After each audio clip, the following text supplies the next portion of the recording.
Retour au débat de France 24. Face aux doutes persistants, on avait fini par le pressentir.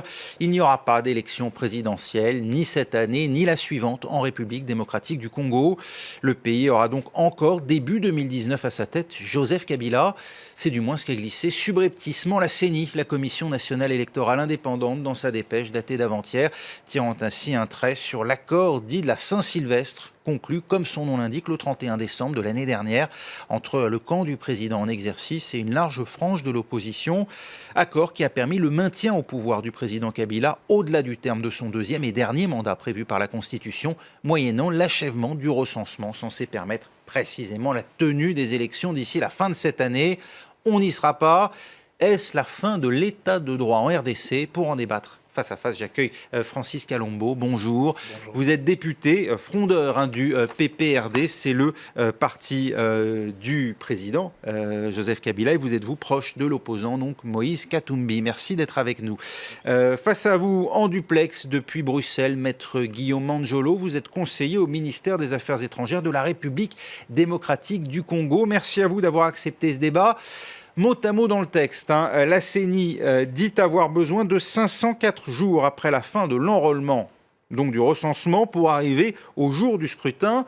Or, le recensement étant encore en cours depuis plusieurs semaines, notamment dans les régions du Kasaï, le centre, victimes de violences, on peut en déduire, Guillaume Manjolo, qu'il n'y aura pas d'élection avant le premier trimestre 2019. Pourquoi 504 jours d'après vous ?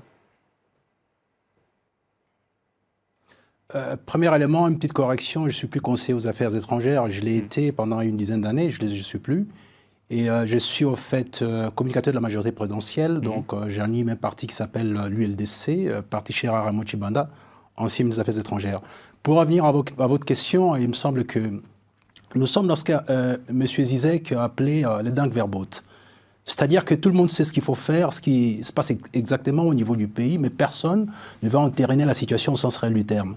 Lorsque toutes les instances seront réunies plutôt au niveau de la Cité de l'Union africaine, cette opposition à laquelle appartient aujourd'hui M.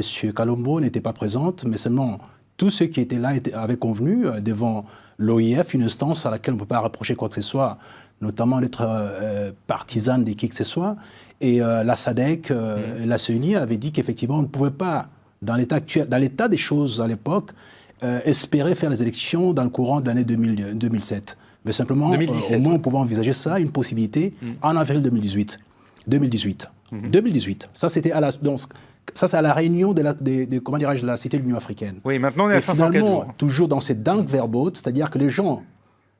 Oui, bien entendu, je vais y venir, tout simplement, si vous permettez, très rapidement, parce que c'est quand même utile de donner la lecture exacte de la situation. Finalement, ils se rencontrent de nouveau plutôt au niveau de la CENCO, ils décident qu'effectivement, on pouvait envisager ça en 2017, décembre. Mais simplement, lorsque la légistique permet une option, c'est-à-dire que après avoir dit au chapitre 4 qu'effectivement, décembre 2017, c'était une possibilité, tout de suite après, on ouvre une brèche disant que si les conditions ne sont pas réunies en ce moment-là, la tripartite, en l'occurrence ici, la CENI, le CENSA et le gouvernement devaient apprécier si les conditions sont réunies pour pouvoir aller aux élections ou pas, ou si elles ne sont pas réunies. Mais je rappelle quand même quelque chose de tout à fait utile, c'est que vous venez de le dire maintenant par rapport à l'espace Kasaï, qui n'a toujours pas connu des recensements, comme vous appelez ça, on appelle ça enrôlement dans les processus électoraux. Et à ce jour, ce n'est pas encore finalisé. Je vous informe que par ailleurs que toutes les structures de l'État ont été complètement démolies, ce qui fait qu'il n'y a presque plus rien du tout. Tout a été rasé. Mais pardonnez-moi de reposer ma question. Pourquoi 500... On comprend la nécessité de procéder à l'enrôlement. Pourquoi 504 jours après la fin de l'enrôlement? C'est simplement ce que j'aimerais comprendre. Mais non, c'est pas après la fin de l'enrôlement. Pour l'instant... Oui, mais pour l'instant, non, c'est pas après la fin de l'enrôlement. C'est-à-dire que l'un dans l'autre, à partir d'aujourd'hui, c'est une indication, c'est même pas encore précis, c'est-à-dire qu'il appartiendra à la tripartite CENSA, gouvernement et CENI, ensemble d'apprécier effectivement la proposition technique. La technicité revient à la CENI après tout. Si la CENI estime que bon, c'est ça le délai, à partir de maintenant, c'est pas après l'enrôlement.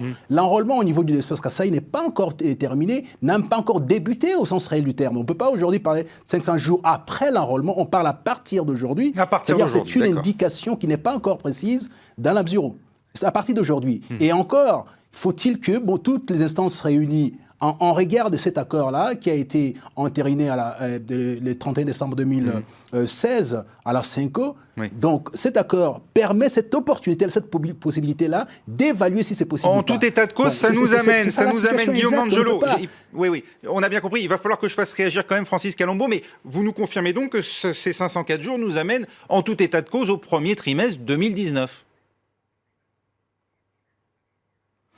Dans l'hypothèse actuelle, dans l'état actuel de la situation, telle que cette indication, ce n'est qu'une indication pour l'instant, ce n'est pas une précision. La CNU n'a pas proclamé quoi que ce soit. La CNU a eu une sorte de discussion avec les partis politiques, avec la société civile, a indiqué qu'effectivement, techniquement sur le terrain, un certain nombre d'aléas jalonnent la situation, beaucoup d'aspérités des reliefs, et par conséquent, il va falloir tenir compte de ces éléments-là, de sorte à ce qu'on puisse faire de très bonnes élections. Alors, partant de là, il a dit une possibilité, l'horizon 504 jours est tout à fait possible, mais encore faut-il que les instances habilitées en regard de l'accord puissent statuer là-dessus. Ce n'est pas encore le cas, on ne peut pas aller vite en besogne. Il y a des gens qui veulent absolument en découdre le plus rapidement possible. Ce n'est pas indiqué et ce n'est pas conseillé. Ça reste de l'ordre de l'hypothèse, nous dit donc Guillaume Mangello, avec tous les conditionnels d'usage. Comment vous avez lu et perçu ce qui a été dit il y a 2 jours dans ce texte de la CENI? Est-ce que d'après vous, le président Kabila, si effectivement ces conditions pour tenir le scrutin aujourd'hui ne sont pas réunies, comme le dit la CENI, mais impose de le faire dans 504 jours, peut rester au pouvoir jusqu'au premier trimestre 2019, Joseph Calombo? Non, le problème c'est que, merci d'abord pour l'invitation, je retiens une seule phrase de Guillaume, c'est que tout le monde sait ce qu'il faut faire, mais jamais ils le font. Mais je tiens à lui rappeler que le peuple congolais sait ce qu'il doit faire. C'est l'application de l'article 64, puisque Joseph Kabila n'organisera jamais les élections en République démocratique du Congo. C'est la conviction que vous avez maintenant?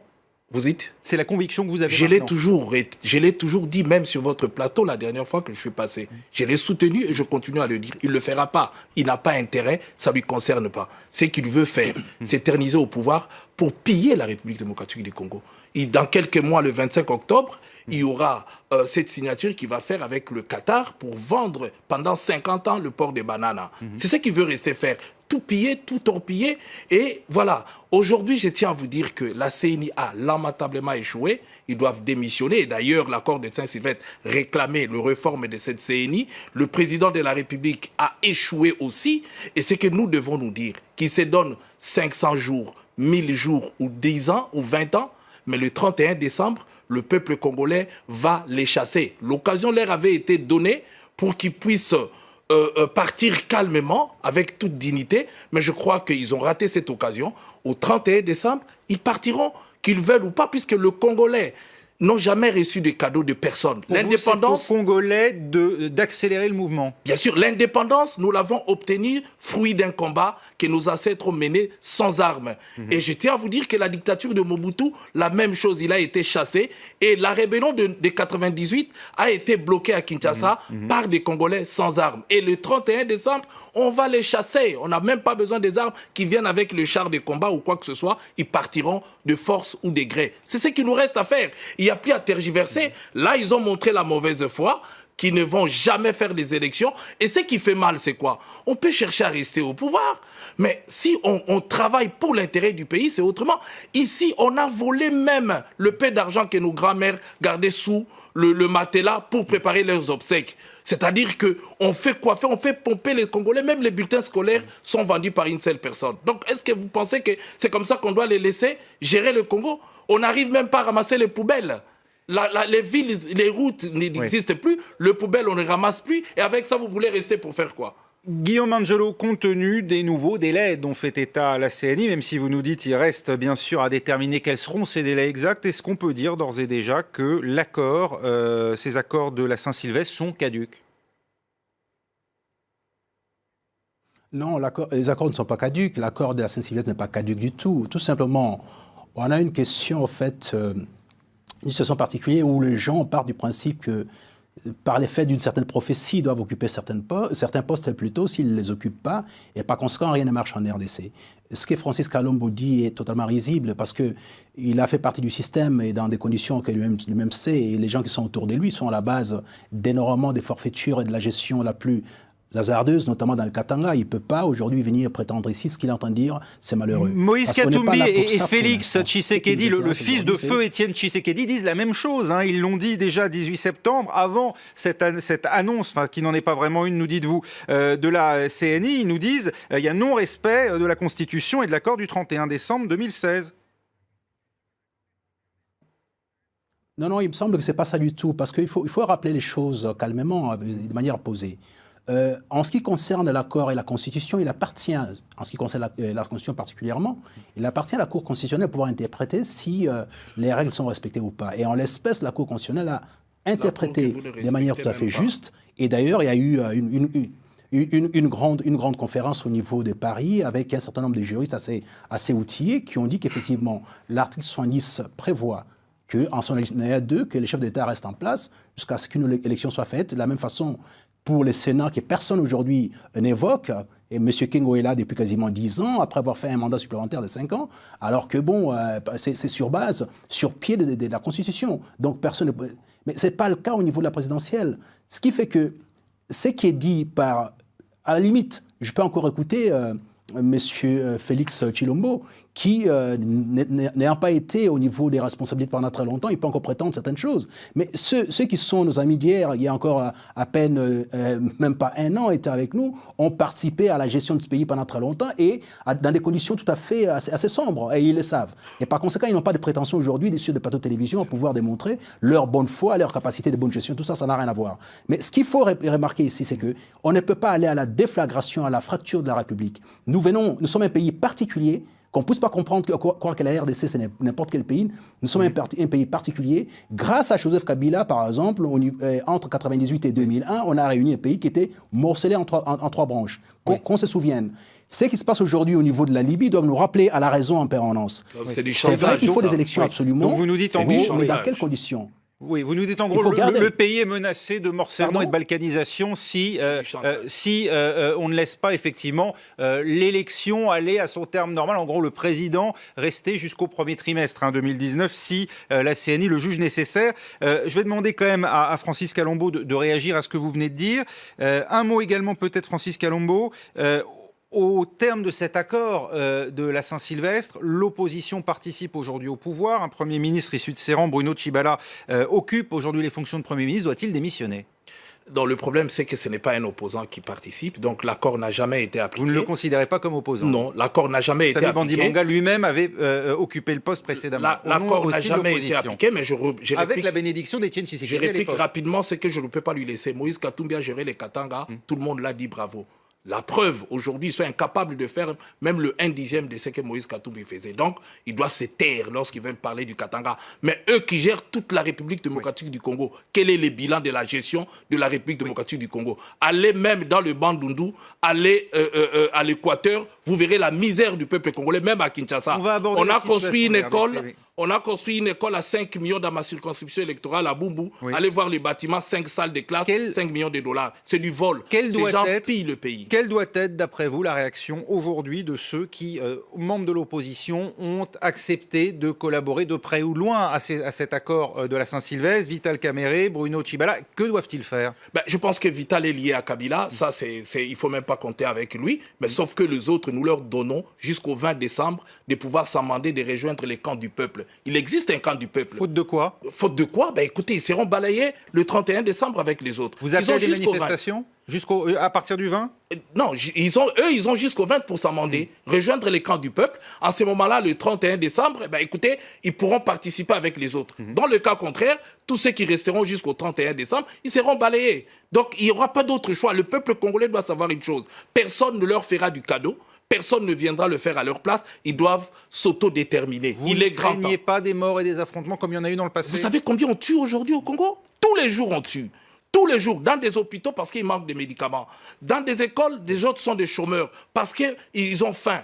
Allez dans des pays voisins, vous verrez combien de réfugiés sont des Congolais. C'est inadmissible la situation des Congolais. Oui. La situation des Congolais aujourd'hui. Dans les écoles, ça pue. Les Congolais aujourd'hui souffrent de telle manière que même à l'époque de Mobutu, c'était mieux. Donc les gens commencent même à préférer que Mobutu revienne. Vous pensez que ça, ce n'est pas la mort? On tue tous les jours. Et nous pensons qu'il est grand temps qu'au 31 décembre. Mais vous savez, ça, les tueries, les Congolais n'auront plus peur de ça, puisqu'ils ont vécu. L'indépendance, nous l'avons gagnée. Entre 4 et 6 millions de morts. Alors, Oui, l'indépendance, nous l'avons gagnée. La dictature de Mobutu, la population a gagné. Et aussi, la rébellion de 98, la population a fait échec. Maintenant encore, la dictature de Kabila, la population finira toujours par gagner. On ne peut plus régner par défi. Au jour d'aujourd'hui, il partira parce que c'est ce qu'il fait aujourd'hui. Il ne fait que piller le pays. Le passeport, le permis de conduire, le bulletin scolaire. On a compris ce que vous voulez Tous dire. les jours, on fait... Les banques n'en parlent même pas. Vous l'avez dit. Alors, maintenant, l'État est saigné à blanc par un groupe d'individus, même pas 1000. Oui. Il n'a même pas 1000 personnes. Alors, est-ce qu'ils vont faire peur à 80 millions de Congolais? Il est grand temps qu'on se mette debout, qu'on comprenne une chose, la liberté, on la gagne. Ça ne se donne jamais. Le peuple, au 31 décembre, doit se libérer parce que l'article 64 leur donne cette autorisation. L'ONU s'inquiète en tout cas de la situation, puisque déjà cette semaine, le Conseil de sécurité des Nations Unies s'est réuni à propos de la situation en RDC, en présence du représentant de l'ONU à Kinshasa, Maman Sidikou. Alors, on va voir peut-être ces propos. L'accord politique de décembre 2016 est la seule voie viable pour créer les conditions nécessaires à la tenue d'élections crédibles et apaisées en République démocratique du Congo. À l'heure actuelle, la publication d'un calendrier électoral réaliste, l'établissement d'un budget pour la tenue des élections, la mise en œuvre de mesures de décrispation et la garantie du respect des lois et libertés fondamentales sont les principales conditions à remplir pour faire avancer le processus politique. Il faut donc respecter l'accord, dit Maman Sidikou, mais qui pose également la question du sous-financement de l'organisation du scrutin. Il n'y a pas assez d'argent, Guillaume Manjolo, pour voter.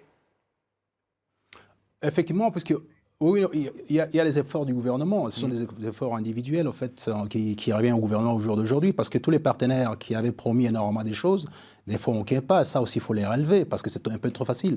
Mais laissez-moi revenir d'un pas sur ce qui a été dit par Francis Kalombo. Vous savez, vous passez de la posture à la forfaiture. Vous ne pouvez pas comparer quelqu'un comme Katumbi avec quelqu'un comme Badi Banga ou quelqu'un comme Tchibala aujourd'hui. Tchibala a 30 ans. Vous voulez dire quoi? En gros, l'opposant Katumbi à ceux qui participent aujourd'hui au pouvoir, attendez, à vos côtés. Attendez, on est à distance. Oui, c'est pour ça que je précise pour ceux qui nous regardent et qui ne sont pas familiers aux affaires internes de la République démocratique du Congo. Oui. Exactement, voyez-vous, c'est-à-dire qu'on a affaire aux gens aujourd'hui qui ont la crédibilité exacte de l'opposition, qui sont là depuis une trentaine d'années. On a des nouveaux venus, richissimes et tout ça, qui sont enrichis sur le dos de la République et aujourd'hui qui prétendent pouvoir gérer ce pays en bon père des familles. Et ceux qui sont venus en botte à caoutchouc se sont enrichis en quoi? Ceux qui sont venus en botte à caoutchouc, ils se sont enrichis. On va laisser Guillaume Manjolo. Permettez, monsieur, que je puisse terminer. Je vous laisserai réagir après. Allez-y, Guillaume Manjolo. Oui, voyez-vous... J'essaie de pouvoir fréquenter un peu l'intelligentsia française aujourd'hui. Je suis énormément ce que fait Onfray. Onfray nous dit aujourd'hui que le peuple, c'est l'entité de la population sur laquelle s'applique le pouvoir. Et ces gens-là ne sont pas le peuple. Ils n'ont jamais été le peuple.